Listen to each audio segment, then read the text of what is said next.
Indiana has nearly 8,000 railroad crossings, according to the Indiana Department of Transportation. Many of the busiest rail lines travel to the nation's largest rail hub in Chicago through the Hoosier state line. And because of the high volume of trains passing through the state, Indiana has the fourth highest number of railway-related crashes in the country. In part one of a special report tonight.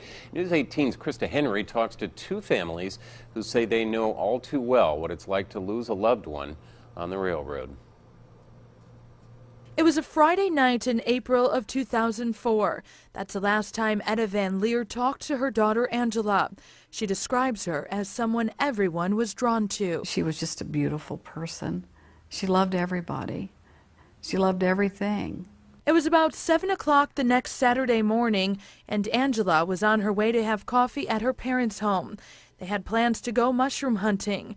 That's when Van Leer and her husband heard sirens. My husband, I thought, my goodness, that's awful close. So we walked out our back door, and we could see across the field, and we could see that Amtrak was stopped.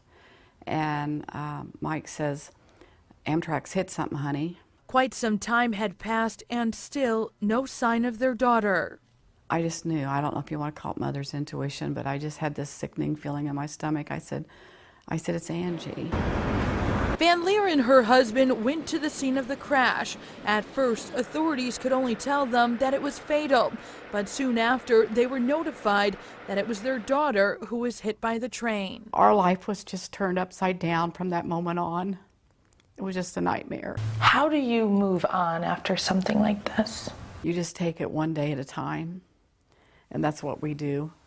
And it's still hard. I can, like I said, I can cry for her every day. It's something that you don't ever wish to do. No parent should ever have to bury their child. At the time of the accident, Van Leer says there were no cross arms or security lights at this intersection. She says parked freight cars were blocking her daughter's sight. The engineer said that she was inching across when he seen her, and it was too late. He was going 78 miles an hour. For several months, Van Leer says she and her husband wanted to know if Angela saw the train before getting hit. She says she got an answer and a sense of peace from a dream she had. She was just glowing, just a beautiful smile and just glowing. And she just looked at me and she said, Mom, she said, I didn't see the train, but she says, I'm fine, I'm all right. And I just had some peace. I just felt like that was God's way of telling me that, you know, that he had her, that she's fine. One of the most recent fatal crashes happened about 2 months ago near the Tippecanoe-Fountain County line. Investigators are looking into a crash this morning that killed one woman when her car was hit by a train. News 18's Krista Henry is at the scene near West Point with the latest information. Like Van Leer, West Point resident and volunteer firefighter Mike Logan found himself in a similar situation, living a total nightmare. Like any other morning, he said goodbye to his wife Rachel as she left for work. I shut the door and started to get ready for what I had for the day.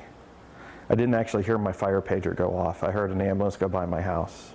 I looked at my clock and realized, you know, I've got time. So I grabbed my gear, I jumped in my car, and I actually could see the accident scene from my bedroom window. Logan arrived at the scene, ready to work, only to find out that it was his wife who was hit by a train. If I had to say goodbye, at least I can say my last words were, I love you. And even on the accident scene, I think she probably was already gone by the time I got there. Logan says his wife was his soulmate. She was someone everyone loved and wanted to be around. Their connection, he says, is hard to describe. We shared a bond of adventure, living for the moment, seeing things. She was an incredibly empathetic person, great empathy for everyone around her. Like the crossing where Van Leer's daughter was killed, this crossing where Logan's wife was killed doesn't have cross arms or lights either. A railroad sign is the only safety measure at the intersection. And while Logan says he'll never truly know what happened that day, he's certain she made an everlasting impression on everyone she knew. When she died, part of me died with her. A very big part of me died with her. Reporting in Tippecanoe County, Krista Henry, News 18. And the cause of the crash that killed Mike Logan's wife remains under investigation. In part 2 of Risky Railroads, Krista talks to a conductor who's been involved in several fatal crashes. She also digs deeper into Indiana laws involving rail safety. That's coming up tomorrow on News 18 at 6 and 11.